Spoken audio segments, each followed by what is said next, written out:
Let me start. Okay, I have started recording. So, So you people, please mute your mics. Okay, that will be very much feasible for me. হ্যাঁ sir আওয়াজ আসছে হ্যাঁ, আওয়াজ আসছে। আমার আওয়াজ তোরা শুনতে পাচ্ছিস তো? আমার আওয়াজ যদি তোরা শুনতে পারিস তাহলেই হ্যাঁ হবে। Sir And then you people just mute your mics. Vikram, Shompita, mute your mics. Both audio okay and video. Mute your audio and video both. Okay, and let me begin. হ্যাঁ Okay, so the thing is that হ্যাঁ today we are going to begin with Marxism. So there was a class. So therefore, this class will be rather a short one, and obviously an amalgamation of both the previous classes. The first one will be Marxism, and the second one will be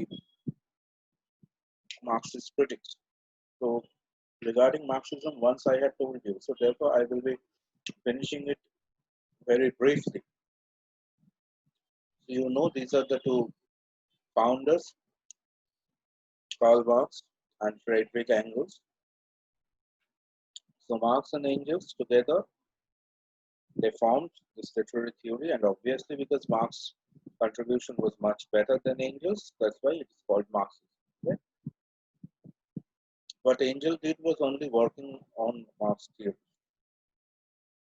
So who was Karl Marx? There's a brief that he was initially German inspired. Philosopher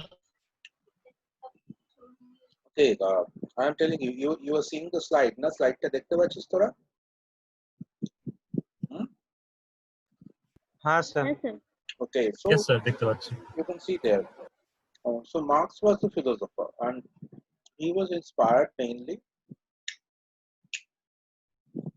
Hegel's for dialectic and Feuerbach, the materialism of Feuerbach. Feuerbach said that God is an illusion, and the utopian scientist who talks about an egalitarian society where everyone gets equal share, and many branches of modern criticism, including historicism, feminism, deconstruction, post-colonialism, and cultural criticism. These are indebted to the insights of Marxism. So these theories, like therefore latter, whichever theory we will study, like historicism, deconstruction, post-colonialism, cultural criticism, you will understand why Marxism is very much important to form this theory.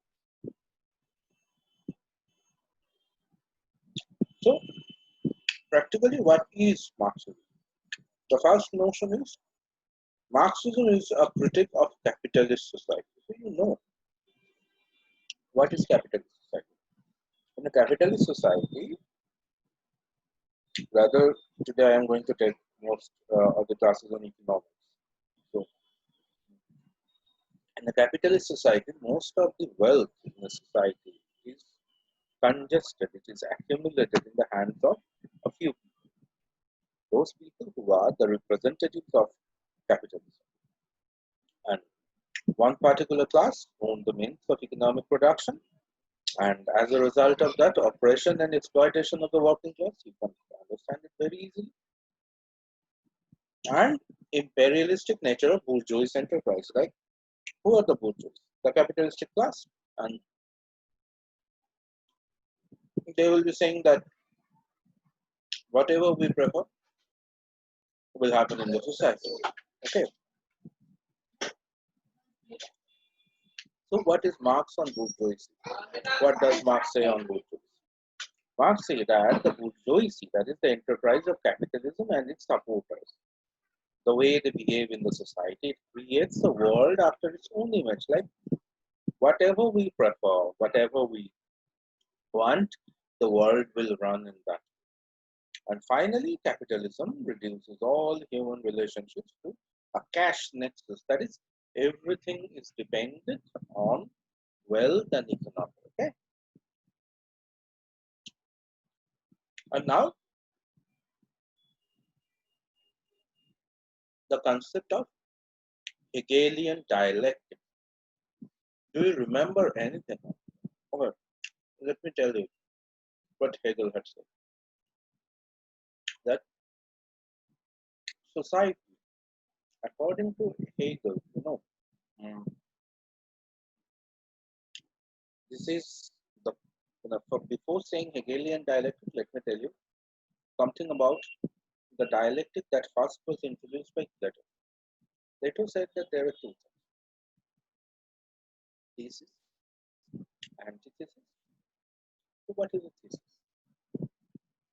Plato says that in a society, anything, any matter, any object, any primary thing of concern that is not beyond human understanding, there are certain like features or there are certain qualities which the people will attribute to this, and rather the features with which the people define something or rather anything. Like if you think Rakesh itself, who is Rakesh, how is Rakesh? They will only look at the people will say there will be opinions. And then what is antithesis? According to Plato, at a certain time, obviously there will be people who will be opposing the notion. So if one notion is called the another notion will be called antithesis. Okay, like if someone is only taking out the positive qualities, the another one will be saying something against it, or rather, like regarding this modern time, we have so many opinions regarding corona. Someone is saying it is China virus, someone is saying it is not, someone is saying it is natural virus, someone is saying no, it is a man-made virus. So there are so many opinions. Someone is saying that it can be cured by water, someone says it can be airborne virus, someone is saying no. So there are so many things. So the yes things are thesis and the no things are antithesis. And now tell me, what is your opinion regarding the virus? It's something which is a mixture of the positives and the negatives, the yes and the no, the thesis and the antithesis. And this is what Plato calls synthesis. That is something that a person or an individual makes within his mind, a realization that comes out of both the yeses and the nos. That is what, according to Plato, is the dialectic. That is an opinion which is created through the synthesis of two opposite things. Okay, so that is what Plato told as dialectic. Now let's go to the next slide. What is dialectic according to Hegel? According to Hegel, there are two dimensions of dialectic. One is logical dimension and another one is historical dimension. In logical dimension of dialectics, that is, which is based on logical interpretation about a thing, which doesn't concern time, but only the logical understanding of it. There are three stages. First, an object is taken as a simple dictum. That is, like a book is taken as a book. A book is taken as a book. Okay. And now it is externalized. That is, in relation to like uh, other objects, like what is a paper, and then how the color is added to it. So when you have the concept of book, you also have the concept of paper, you also have the concept of binding, and together all this makes or gives you the concept of, like when you take the concept of pen, you can understand what is an ink, what is the refill, what is the plastic body, what is the cap. So this is the externalization. It is the stage 2. And in the stage 3, you will have the meditative unity. That is something really interesting. That is the universal and the particular, the essence and the appearance. So how it is different from the other things in the universe. So when you take the concept of a book, then you also take the concept of why the other things are not a book. Or rather, mm,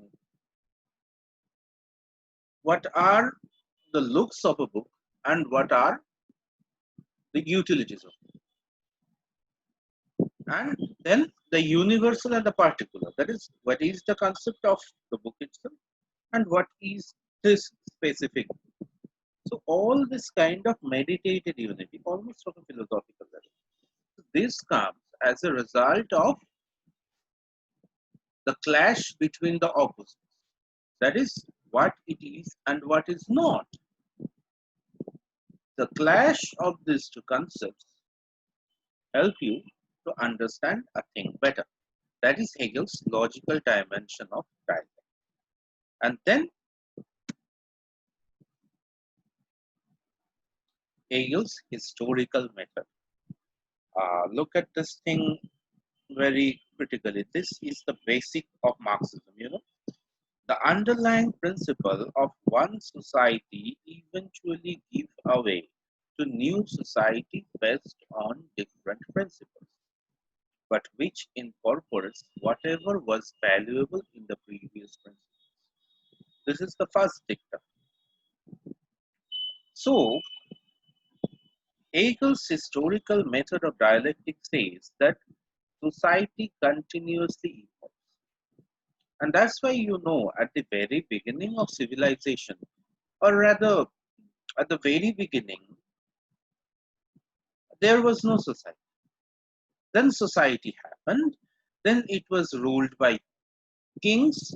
Then it was ruled by the feudals. Then it was ruled by the capitalists. Then it is ruled by a democratic government. So you can understand that society is eventually changing. But the basic principles are never changed, like the concept of family, the institutions, schools, colleges, relationship between different social classes. However, the society may change from capitalistic society to a democratic society. The society may change from uh, practically a society which is ruled by a king to a society which is ruled by the business-minded people. But the basic relationships between the social orders, it never changes. So that's why it incorporates whatever was valuable in the previous principles. And now you can say that what is valuable and what is not. You know, it doesn't depend on the ethical reasoning that this should be valued or this should not be valued. But rather, the quote unquote term valuable is dependent on the economical and social structure of the society. What the new phase of the society thinks valuable in the previous one is retained. And now Hegel comes to his concept regarding society's laws. He says that society's laws become more and more rational, while the individual's corrective rational growth enables him to see in the law his own free will. And history is a movement towards freedom. So, according to Hegel, as the society develops, as the society evolves from one phase to another thing also evolves. The way people look at the law, the way people uh, bring the law, the way people amend the law, the way people apply the law. Like you can understand uh, during the ancient times when the society was governed by the king, and during today's world, the law is focusing towards, or the law is continuously giving more and more importance to the individuality, to the rights of an individual. And that is the freedom, that is the free will. Bible একদম শুরুতে বলেই দিয়েছে যে god আমাদের free will দিয়েছে। But was that practically incorporated in the constitution during those times when the king ruled? People who will go against the king, even voice a word against the king, would be executed. But look at nowadays. In a democracy, we can voice our opinion even against a chosen government. Although, yeah, obviously, in recent days, there are atrocities on people, whoever have voiced against the government. So many people are behind the bars, but both in state and in India. But that doesn't that is that this is happening throughout the world, or this is the normal practice. The normal practice of the constitution is supporting, or the constitution is rather voicing for the free will of people, for the free will of individuals. So, according to Hegel, society's law become more and more rational. That is, it gives more and more freedom to people and to their thought. Now, finally, Hegel says that whatever we examine, Hegel advises we place in a historical context as a product of certain historical relations and tendencies. So, like, look at the thing. Mm, Even when we are studying about the disease, uh, the current pandemic, what we are doing, we are continuously comparing it with the 1920 plague in India, then the bubonic plague, then even the biblical plagues. So we are trying to get into a solution which is suggested in the history. That is, in historical times, the civilization has faced the same thing. Like whenever we judge a government, don't we judge in respect with the previous one? That the previous one was good, this one was bad. The previous one was bad in this respect, this one is better. So whatever and whichever thing we judge, according to Hegel, we place it in historical context, we place it in timeline. Almost what I said in the last day, like when we spoke about tradition, that whenever we judge what is good and what is bad, we judge it in the format of a tradition. So then, where is dialectics? Where is dialectics in Hegelian concept of history? The dialectic itself is in the process of one type of society giving away to another type of society. That is the opposition of two human understandings. And Hegel says that always the evolution will happen and it will never be a negative evolution. It will obviously be a positive evolution, and uh, in that, the features of the previous principles, or the valuables among the previous principles will be repeated. And moreover, the social law will continuously uh, strive to give importance to human understanding. So this is what Hegel's dialectic. And this dialectic, the concept of one society giving way to another, was practically taken by Marx. So what does Marx say about dialectic? Marx says that freedom is only enjoyed by bourgeoisie. So when I said, or when I discussed about Hegel's dialectic, I said that Hegel said that society always strives towards giving importance to human free will. But according to Marx, Marx took the dialectic, but Marx took the dialectic only to criticize the dialectic in order to reach his concept of Marxism. And Marx says that this freedom is only enjoyed by the bourgeoisie, the capitalist people, the forerunner of the society, those who can control the social structure. This freedom is only enjoyed by them. And think, it is very much true even today. We say freedom of thought, we say freedom of free will, We say that the law will help us in order to protect our right and freedom. But for whom? Those who have money. Without money, even today, your freedom is very costly. You are a slave. So Marx says that freedom is only enjoyed by bourgeoisie as they break free from the earlier superstitions and irrational edifice of feudalism and absolutism. So there are two parts. First, the freedom is enjoyed by bourgeoisie, and the other thing is that these bourgeois, those who are running the society, they break free from superstitious and irrational edifice of feudalism. Feudalism is a kind of a structure of hierarchy that from king to the feudal lords to the lesser level feudal lords, these hierarchies they come out of this. And the only one positive thing that Marx say is that কে বেরিয়ে গেল রে?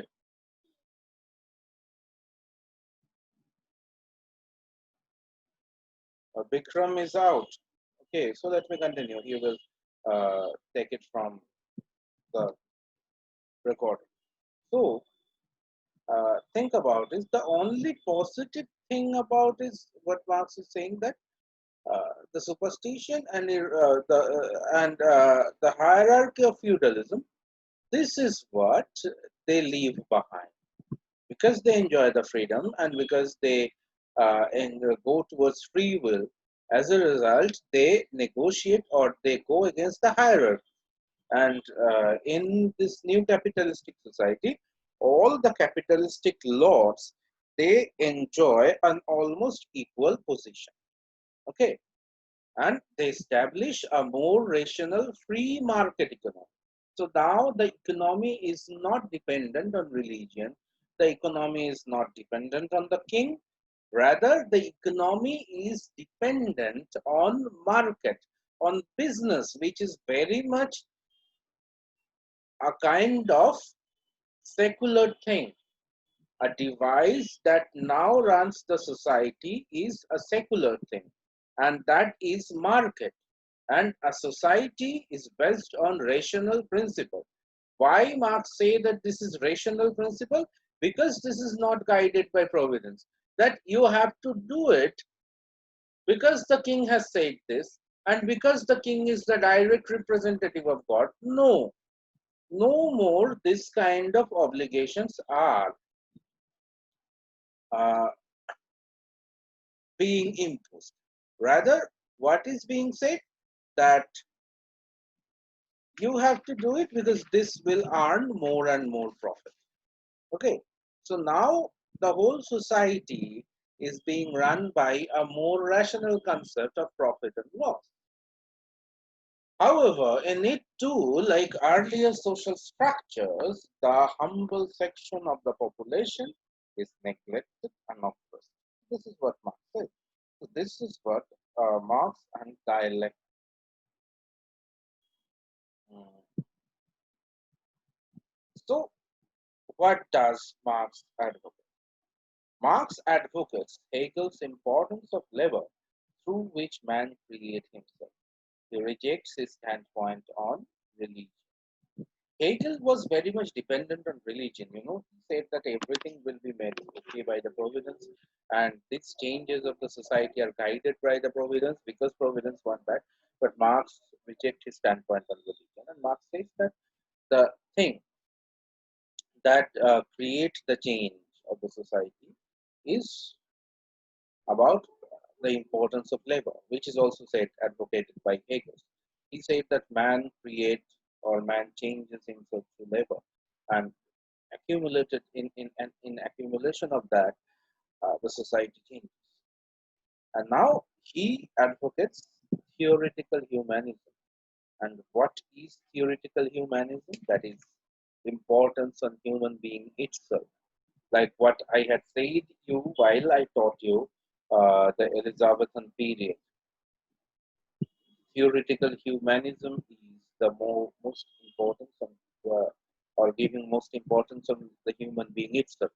And almost Going to a new level, Marx says that, okay, though the Elizabethan says that there are gods and goddesses, but still the human emotion should be given priority. Marx said that reject God all over. You reject the concept of God, suppression of the concept of God. That there should be no concept of God itself, because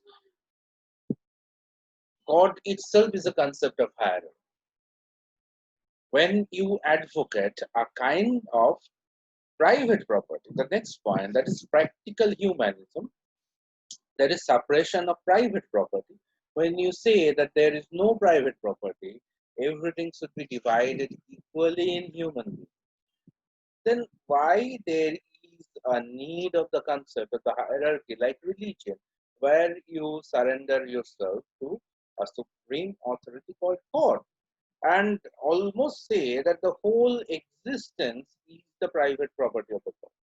So if you reject the private property, if you reject the concept of private property, and if you say that each and everything should be equally distributed among humans, then the concept of God becomes invalid, because at the very beginning you give not only the lion's share but the complete thing in the name of the God, and then the theory itself becomes invalid. So therefore, in the concept of Marx, uh, if the people want to have equal distribution of property, then the concept of religion becomes invalid. Okay. Now Marx gives a dialectic materialism, that is the material concept of history. What does he say in it? What is Marx's concept of dialectic materialism? Both Hegel and Marx consider the world, human beings, and history. So, as a product of human labor. Hegel insisted that the dialectic movement of history is driven by absolute power of God, but Marx insisted that this dialectical movement was motivated by material forces, relations of economic production. In particular, he viewed history as driven by class struggle. Marks কি বলছে? Marks বলছে যেখানে Hegel বলছে যে the dialectic movement in history that is changing from one concept of civilization to another concept of civilization, that is one type of society to another type of society, was an act of God. Marx is saying no, it is as a matter of fact a result of class struggle. How it is a result of class struggle? Let me tell you. That at the very beginning there were slaves and freemen. And then the patricians and plebeians. Patricians, the people in support of the kings, and plebeians, the common people. So, the slaves and the freemen. At first, there were the slaves and the freemen, and then suddenly someone rose among the freemen and they chose to become the king. And the freemen who were in support of the king became the patricians, and the slaves, they became the plebeians. And then again, out of the class struggle between the plebeians and the patricians, because the plebeians, the common people, they gave pressure to the patricians, suddenly one single king was unable to control the whole thing. And therefore, you can understand that now the king divided his power among the lords in the new feudalistic society was a result of the class struggle which happened in the society of the patricians and the plebeians. And now you can understand that there also the serfs, they resisted the torture of the lords. And what happened? Now, even the lords were subdued by a new middle class people who obviously were in between the lords and the serfs. There were the middle class people. And during the time of the lords, these middle class people used to do business with the help of these people, with the help of the serfs, as physical labor. And with the help of them, these middle class people, they took the control over economy. And when the business rose, it was now the bourgeoisie, the capitalistic people, that controlled everything. So, from king to the lords to the bourgeoisie, Everything was a class struggle. That is what Marx explained. And now Marx says that feudalism has led to capitalism, and capitalism will lead to socialism. What is socialism? Where everyone will have equal share of the thing. How? Because in capitalistic society, only a few people are controlling everything, and they are almost oppressing over the other people. And as a result of that, the class struggle will happen. People will protest against that because their human rights are being compromised each and every day. And that will result in a social structure where people will create a society where the total social wealth will be equally shared. And that will be called socialism. So Marx shows the course of history like feudalism, capitalism, and socialism. Okay. And now in the next class, I have already discussed about the historical basic things. In the next class, I will be discussing base and superstructure. Okay. And next, I will be discussing base and what are the qualities. Then the division of labor, the consequences of division of labor, and Marx on state and ideology, and Marx economic views, and then women. In the next class, we will be discussing this thing. Okay. And then we will be discussing something about Frederick Engels. Today we have less than 5 minutes in our hand. So this part, it will be better to discuss in the next class. Okay. So now I am stopping the recording. Okay.